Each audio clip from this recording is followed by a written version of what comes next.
Bien-aimés dans le Seigneur, shalom, shalom, que la grâce de notre Seigneur Jésus-Christ soit avec vous. J'espère que vous allez très bien. Moi, je vais très bien par la grâce de notre Seigneur Jésus-Christ de Nazareth. Aujourd'hui, nous sommes là pour aborder les thèmes du leadership.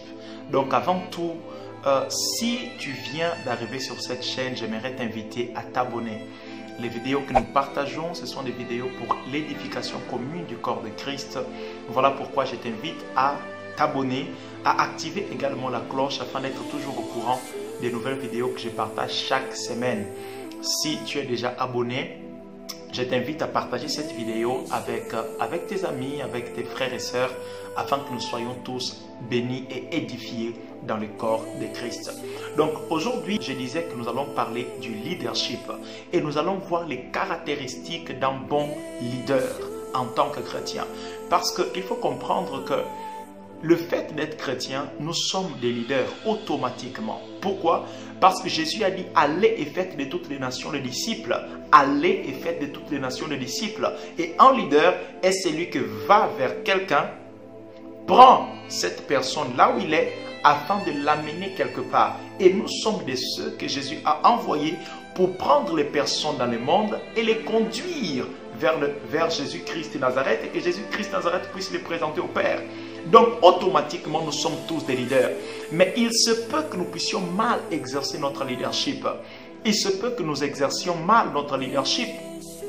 Que ce soit le fait d'amener les âmes à Jésus-Christ de Nazareth, ou même étant dans un département, dans une commission quelconque au sein d'une église locale.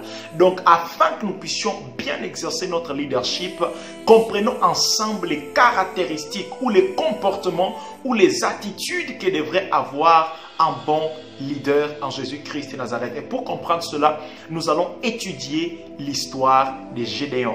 Donc sans plus tarder, nous prenons notre Bible. J'ai la mienne à côté de moi, comme d'habitude, et nous allons lire la Bible dans le livre de Juges, la Bible dans le livre de Juges chapitre 6, versets 12 à 13. Juges chapitre 6, versets 12 à 13. La Bible dit ceci, écoutez-moi bien. L'ange de l'Éternel lui apparut en parlant de Gédéon et lui dit, l'Éternel est avec toi, vaillant héros. Gédéon lui dit, ah mon Seigneur, si l'Éternel est avec nous, pourquoi toutes ces choses nous sont-elles arrivées? Et où sont ces prodiges que nos pères nous racontent quand ils disent, l'Éternel nous a-t-il pas fait monter hors d'Égypte? Maintenant l'Éternel nous abandonne et il nous livre entre les mains des Madians. Alléluia. J'aime ce passage. Ce passage pour moi présente la première caractéristique d'un bon leader, ou la première chose qui nous permettrait de bien exercer notre leadership. Et elle est ceci.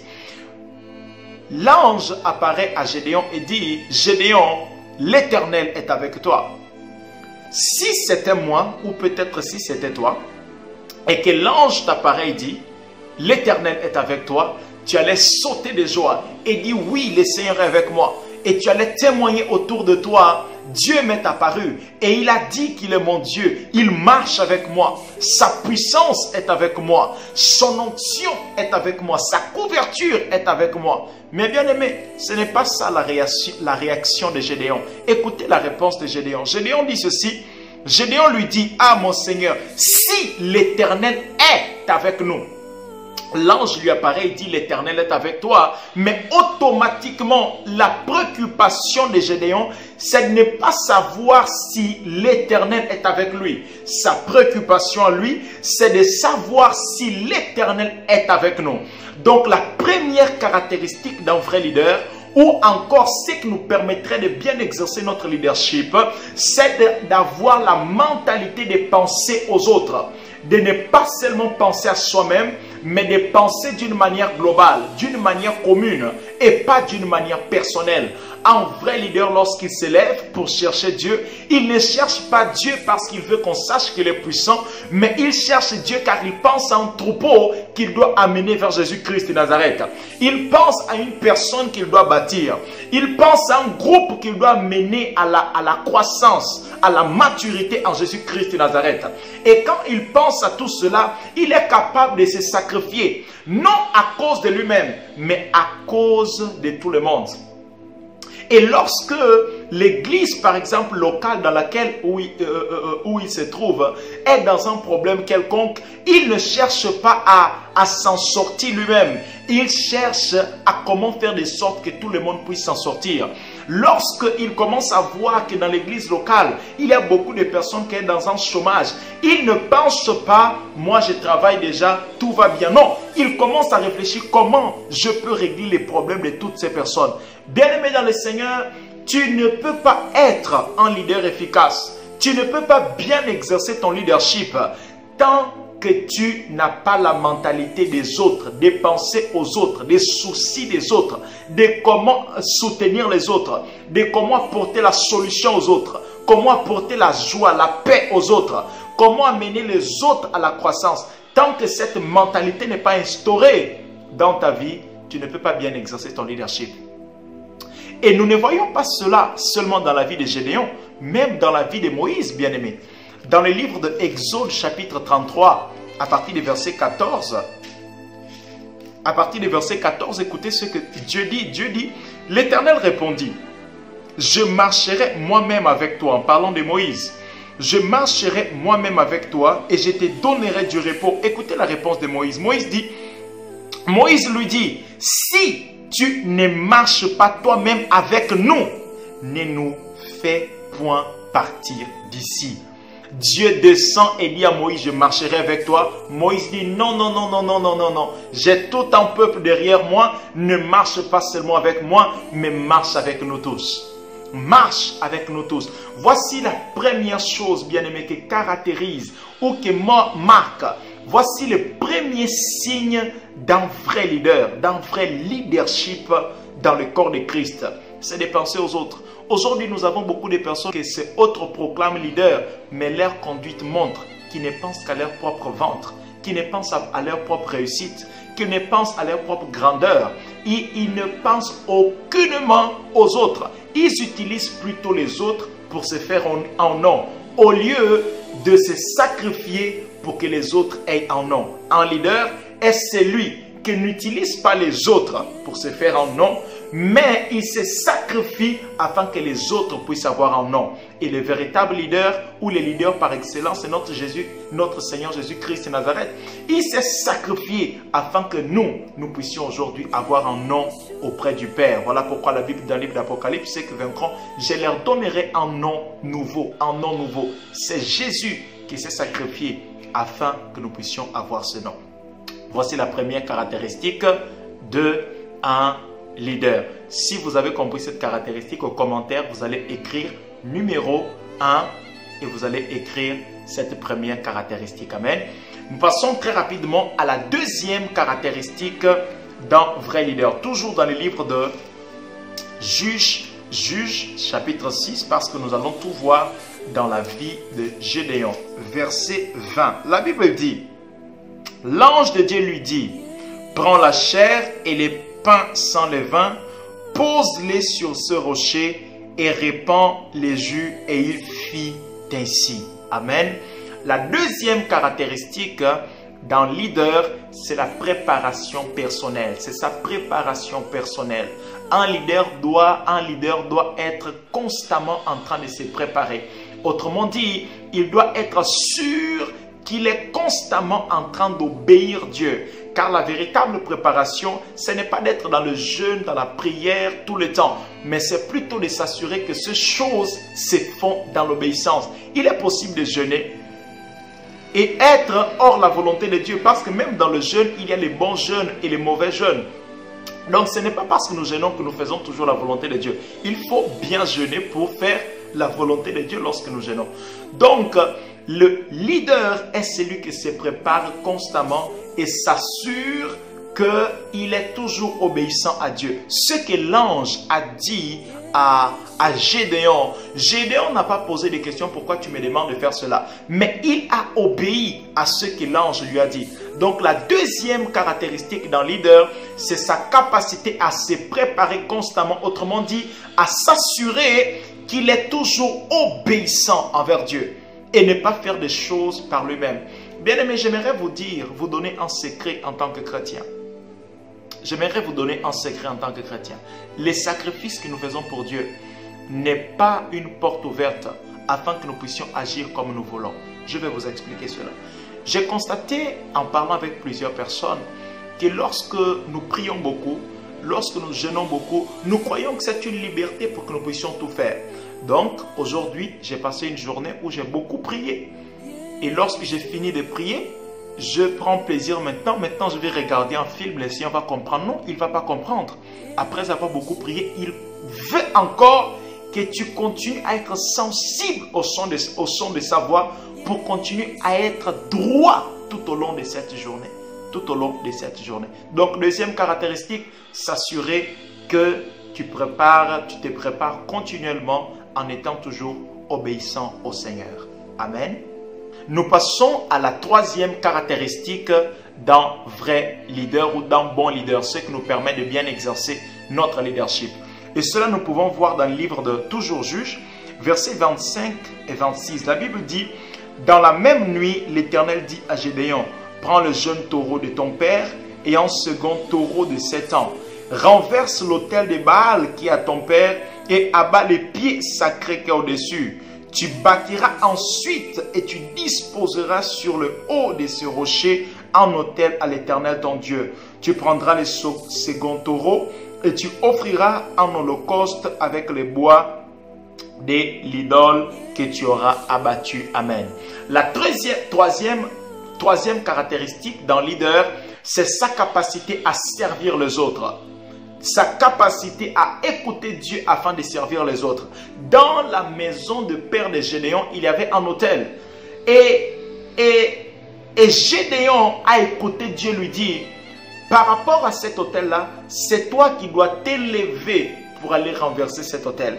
Bien-aimé, un leader est celui qui écoute toujours la voix de Dieu par rapport au malheur, par rapport aux ténèbres qui se trouvent dans la vie des gens et qui s'élève pour ôter ces ténèbres dans la vie des autres. Il est prêt, il est disponible et disposé pour Dieu à servir les autres.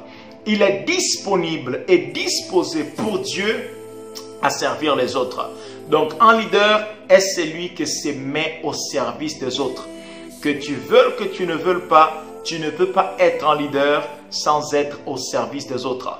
Un leader, normalement, c'est lui, quand les autres seront en train de dormir, c'est lui qui sera debout en train de réfléchir comment apporter la solution à la maman qui est venue me voir hier, à telle personne qui se trouve dans tel problème. Il est celui qui réfléchit à comment mieux servir les autres, à comment mieux se mettre au service des autres. Troisième caractéristique d'un leader. La quatrième caractéristique d'un leader se trouve dans versets 30 à 31. La Bible dit, alors les gens de la ville dirent à Joas, fais sortir ton fils et qu'il meure, car il a renversé l'autel de Baal et abattu les pieds sacrés qui étaient dessus. Joas répondit à tous ceux qui se présentèrent à lui, est-ce à vous de prendre parti pour Baal? Est-ce à vous de revenir à son secours? Quiconque prendra parti pour Baal mourra avant que le matin vienne. Si Baal est un Dieu, qu'il plaide lui-même sa cause, puisqu'il a renversé son autel.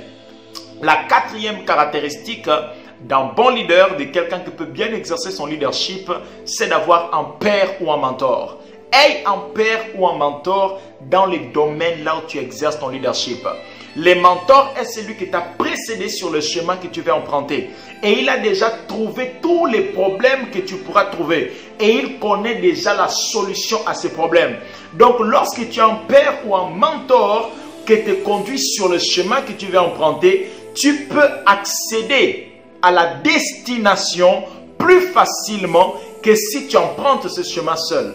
Et si j'avais fait une vidéo en parlant de père spirituel, si vous n'avez pas Je laisserai les liens dans la description afin que vous puissiez comprendre c'est qui un père spirituel. Je ferai une autre vidéo pour expliquer la différence entre un père spirituel et un mentor et je serai en train de parler de c'est qui un mentor. Alléluia. Donc je disais que la quatrième caractéristique d'un leader, c'est d'avoir un mentor, c'est d'avoir un père. Bien aimé, j'aimerais vous dire que Jonathan a été un mentor pour David. Voilà pourquoi David a pu bien exercer son leadership en tant que roi d'Israël. David ne faisait pas partie d'une famille royale. David ne connaissait rien sur ce que veut dire le règne. Grâce à Jonathan, son ami qui était beaucoup avec lui, il pouvait expliquer à David c'était quoi être un roi. Et avec la sagesse que donne le Saint-Esprit, David a pu bien exercer son leadership. Paul a eu un mentor, Barnabas. Timothée a eu un père et un mentor, Paul. Élisée a eu un père et un mentor, Élie. Donc toute personne qui veut bien exercer son leadership doit s'assurer d'avoir un père ou un mentor, ou dans les couloirs, là où vous voulez exercer votre leadership. Donc il est très très important d'avoir un père spirituel. Je ne veux pas que la vidéo soit longue. Voilà pourquoi je ne veux plus rentrer en profondeur de ce qui concerne le père spirituel et ce qui concerne les mentors dans la foi. Et nous allons finir avec la cinquième caractéristique ou encore la cinquième chose qui nous permet de bien exercer notre leadership.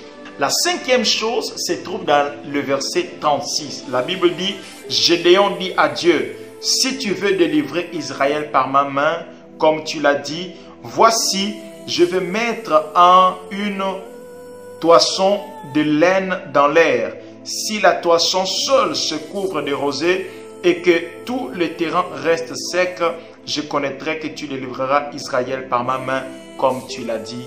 Amen. La cinquième chose que nous permet de bien exercer notre leadership, d'être un bon leader, c'est de s'assurer que Dieu est avec nous dans ce que nous voulons faire.